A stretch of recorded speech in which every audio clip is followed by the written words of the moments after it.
Hey YouTube, how you doing? Feeling a little better today, so thanks for joining this video. We're gonna cover some stuff. I think I'm gonna try to make a shorter video than the last one. This is about your career. This is about some advice on how to deal with bad managers, and we've all had one, right?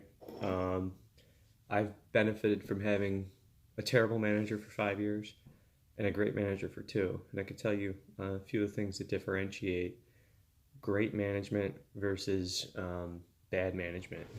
Now, just for example, a good manager is going to trust you. Trust is very important in this whole thing. I had a manager. We'll talk about the bad manager first because that's the more interesting part, I guess. A bad manager, for example, I had a boss who would literally call me all the time on video conferencing calls, and if I don't answer the phone fast enough, I'll get berated over it. So, for example, and on her last day when she was quitting, she called me on a video call, and it was the last day that she was working, and I said, I don't have to answer this call, but I'll do it anyway. But I let it ring and ring and ring, and then towards, I don't know, the end of the ringing, I answered the phone, right? And she answers the call and she goes, "Oh, hey, what are you doing?" Insinuating I'm not doing anything because I was working from home. And I said, I'm working. And she'll go, "Took a long time for you to answer the phone." And I was thinking to myself, are you kidding me? Your last day here?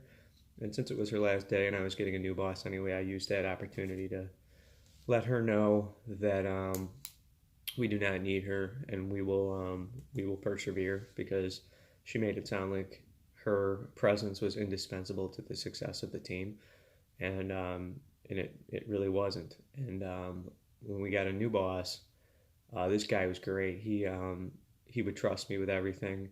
He would. I could even not answer the phone or be MIA for an hour, and all he cared about was getting down to business and talking about what we're trying to do on the audit. He didn't care. I didn't have to say I was on the toilet. And that's another thing. One time, another guy on the team he was missing for 20 minutes. And he said he was in the bathroom. And we're on a call with myself. And I think it was me, my boss, and two other people. And the one guy who wasn't there, when he came back to the call, she had him on the call in front of me and in front of another colleague of mine, and said he had to tell her that he was going to the bathroom, and she went, "Going to the bathroom for 20 minutes?" And he didn't even know what to say. He was too taken aback that she was micromanaging that. So it's a thing about micromanagement. If you can't trust your people, then you got the wrong team. Okay, you need to have a team.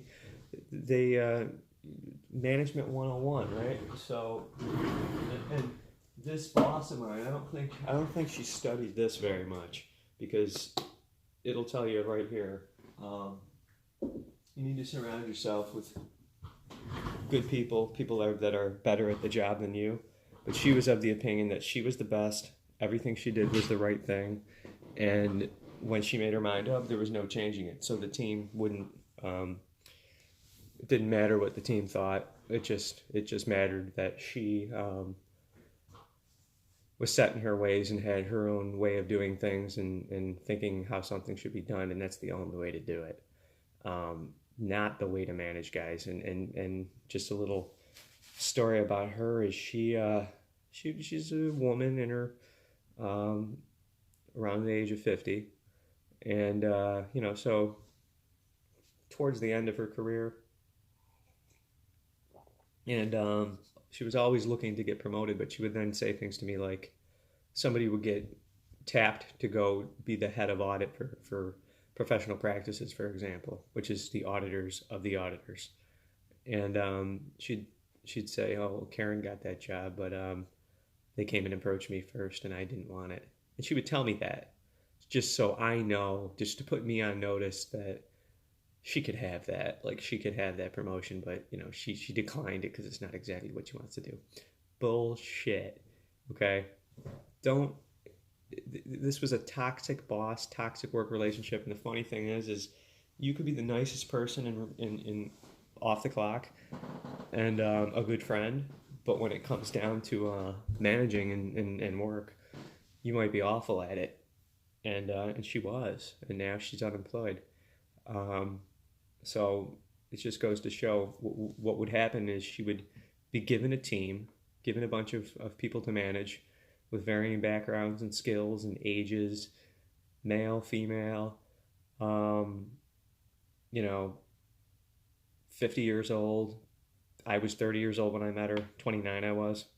But what would happen is over time, everybody on the team would run for the door.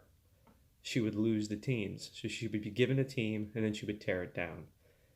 And yeah, we fired people with her. I remember there was a colleague of mine who was struggling, and she sent an email to this boss of mine, bad boss, and said to her, I can't meet your expectations. It's unreasonable, etc., etc. And then my boss called me and said, "Oh," and I was managing the audit. It was the first audit I was managing. It was that ACH audit I talked about in my last video. She would say, "Should we just fire her now?" And that's what we did. We terminated that woman. But what we could have done, and what would have been a much less expensive thing to do, is to work with her and work on her skills and try to upsell her or uptrain her. But we didn't do that. See, my boss just said, she's a defector, and we had a guy on the team who was a high performing guy, and he did really well. He was about my age, mid-30s guy, lots of experience in audit, and in the beginning it was okay, but over time he got sick of her scope creep. Like, everything he would bring to her wasn't good enough, and from time to time, if the work needs improvement, okay. But if every time you come to that boss, they point you in 10 other directions to the point where you can't get your work done, you can't get the audit done, you can't get the audit done on time because you're raising all these other issues and going off into all these other tangents and directions. He came to me and he's like, "Anthony, how do you stand this woman?" I said, I just do. This is my job. I mean, I don't know what else I can do. I made it work. I made it work for 5 years. So, but boy, was it refreshing when she was replaced by a trusting manager. So guys, trust is key. If you're working for somebody who doesn't trust you,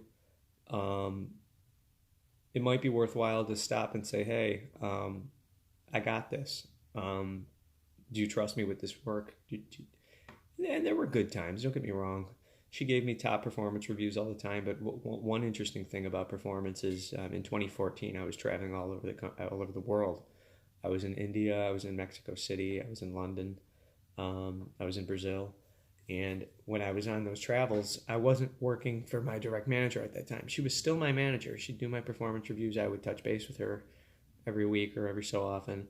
And in spite of that, when it came down for the year-end review, I said to her, "Hey, I planned out this whole audit. I did all these things. I had it was a human resources audit, and I said, I did all the planning. I had all the meetings. I had all the conference calls. I planned out the audit, and I decided how it was going to be scoped and planned. And I said, if it was, and I did this by myself, my assigned areas, and I self-managed it and really did a great job and came out with some really impactful issues." But she said to me, "Well, yeah, but you weren't, working for me. I don't get that from you." And I just said, "Well, what the fuck? I mean, pardon my French, but I hit it out of the ballpark."